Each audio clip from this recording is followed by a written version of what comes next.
So if they have 7 boxes of documents, which they have a lot more than that, that could have been used for my own defense, my son's defense, they gave me 1 inch worth from one box of the documents out of those 7 boxes. That's how much information they gave me, and then they gave that small amount of information to me too late, knowing the entire time that it was too late. So when they give it to you that late, after they already know that you don't have a chance, it's sort of like rubbing it in your face. Oh, remember those documents you've wanted all these years while you've been tortured and we've tortured your child and done these horrible things to you and guess what? Look, here's some documents for you, which is what the FBI did. I asked for FOIA from the FBI for over 7 years, then they finally give me 1 inch worth when it's too late. So that is what CPS did. Because I was sort of being pushed out of this place from the one guy at the Navy hospital, I assumed, and I believe I knew that I had a feeling that maybe someone thought that I could find somebody at the bar to stay with that I worked at, and I wasn't comfortable with that idea. I didn't want to just ask people for something like that. And I knew that they were doing construction in one of the rooms in that place, and I had to stay in an unfinished construction room that was unlocked. Basically, you know, like a vagabond. I found a place with a ceiling over my head, and I stayed there for a couple days. Or actually, wait a second. No, I didn't stay there. I think I thought about it. I went in there and I took a nap. That's what I did. I was so tired trying to get help for my son and figure out what to do and going back and forth between for this Navy hospital that I took a nap in this one room when there weren't any workers there because I was so exhausted. And then I remember thinking, well, that I could go there at night, but I didn't dare because there wasn't a way to lock it, and I wasn't going to sleep in a vacant room with no locks on the doors where anybody could have come in while I was sleeping and done something weird and maybe even killed me. So that wasn't an option. And I believe that is when I did ask around at the Post Pub to see if wondering if there was someone I could stay with just temporarily. Or maybe somebody brought it up. And prior to my bringing that up, I had already gone to the hotel of the Chief of Strategy for the Pentagon, and I had also already gone one time to a place of Chris Dabney's, which was after I went with a Chief of Strategy.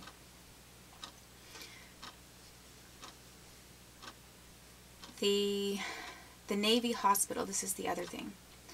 The Navy hospital gave me a badge of some kind. I had sort of a temporary badge, like a guest badge, that I was able to wear since I was a guest of this person that I was staying with who worked there. And sometimes he would go to work, and then I would wear this badge, you know, he would drop me off, and then I would go into the hospital, and they had Wi-Fi, and I would sit there at the cafe in the hospital and try to get work done for my son. And the minute I was on the East Coast, I sent out email after email after email trying to find a law firm to help me with my son on the East Coast. So if I sent out about 500 emails when my son was first taken from me, trying to find a lawyer in the Pacific Northwest. Then I was on the East Coast and I did the exact same thing. But then because I was on the East Coast, and I think at some point I did ask a couple questions about civil rights or that kind of thing, but I still didn't really hadn't concluded that the federal government was involved in some way. So I do not believe that I was looking for federal government, like lawyers who go against the federal government at that point. But about the time that some people did not like having me there. When the first day that I ever showed up there were people who knew who I was. I had no idea how they knew who I was. They hated me.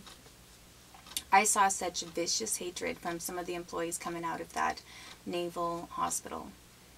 It was incredible. I noticed a few people who looked happy that I was there, and they seemed friendly. I noticed some people in cars who just looked like they had no idea who I was. And then I definitely saw that there was a group of people who had talked, like the grapevine had spread very quickly, you know, the rumors and everything, and people knew that I was there. So there were doctors coming from that hospital, and there were also scientists. And some of those people hated my guts. I did not know why.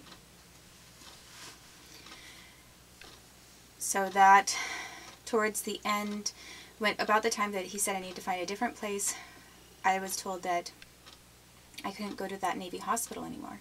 They said, you're really not supposed to be here unless you have a medical appointment. So they basically banned me from going. I think that was what happened. The one guy claimed that he was going to help me with a blood assay, but then they banned me from even going on there for any reason, onto the campus for any reason. And they told me that, they said if I had an appointment there, then I had a right to be there, but otherwise I had to stay off the property.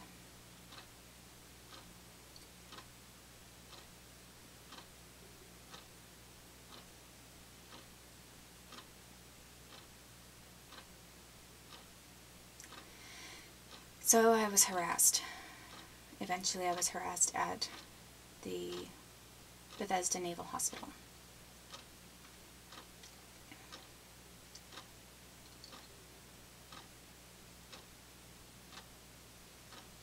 And I was then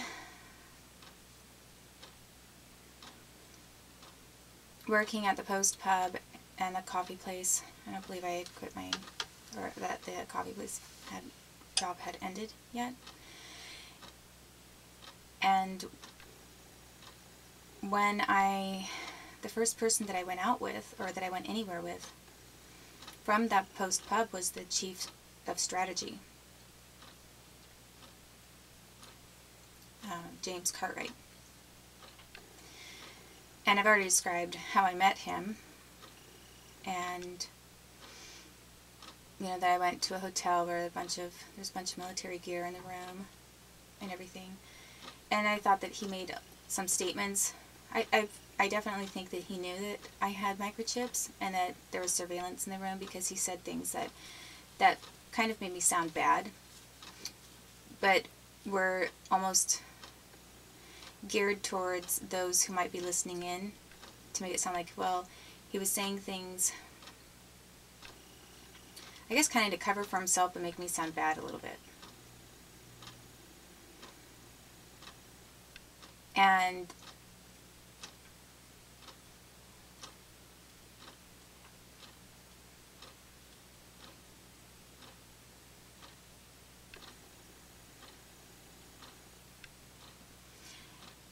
then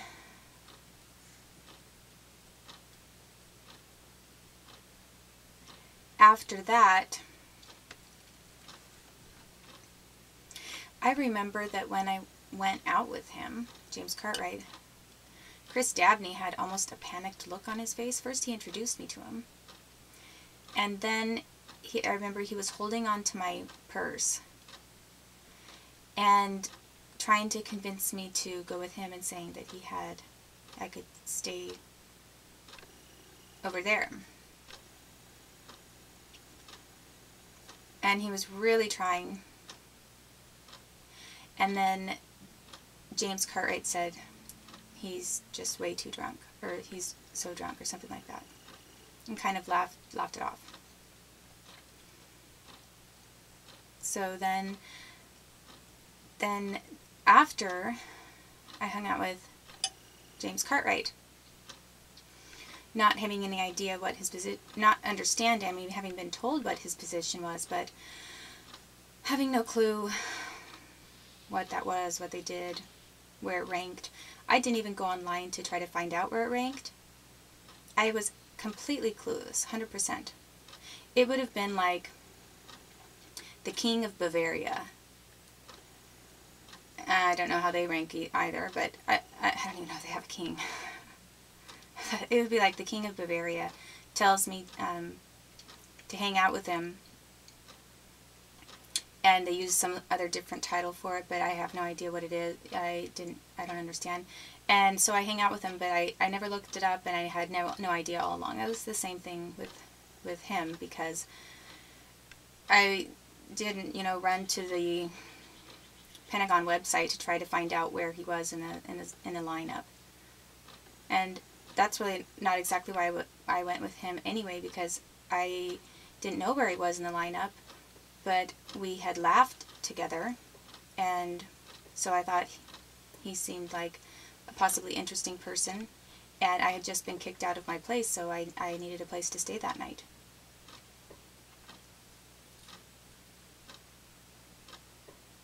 That was actually why I went to the hotel with him. I had just lost my place with the person from the Navy hospital.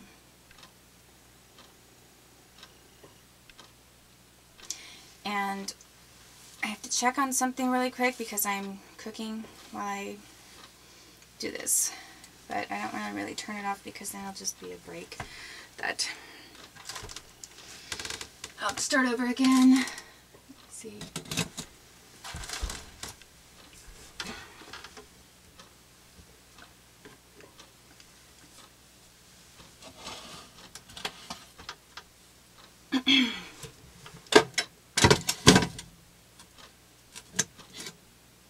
So anyway, pretty much why I went with this person, James Cartwright, was not because I was looking for a hookup, and not because I thought we were going to do something at all. It was because I was tired, and I didn't have a place to sleep at all. I mean, it had happened just that same day. So where exactly was I going to go? I think that I had talked to one person from that area. I didn't know where any of the women's shelters were or anything. And I believe I had talked to someone once from one of the areas who said don't go to any of the ones there because they're really super dangerous. And she made it sound like it was a really horrible, dangerous thing. And I also knew that if I ended up at a women's shelter on the East Coast, like a homeless shelter, I had not ever up until that point, I had never in my life been quote-unquote homeless or in a quote-unquote homeless shelter. And because I was trying to get my son back and proving that what this government had done was criminal, I didn't want to then have my mail and different things going to have it documented on record that I was at a homeless shelter, because it made my case weaker. Because previously I had a place to stay. I was living in my own house with my son and paying rent. And then I was trying to get political asylum, which also is not something to look down upon. But then for me to have the next place of residence, and then I was living with some people and working and had an actual, at this hostel place, and I had an actual address, but to then give an address of a homeless shelter would have impacted my case, and I knew that. So I was trying to figure out an alternative solution of where to stay, but I didn't have time because I had just been told and kind of locked out of the place where I was staying. So as I say, when I met this man who said, you need a place to stay in tonight, and he seemed normal and everything, I said yes.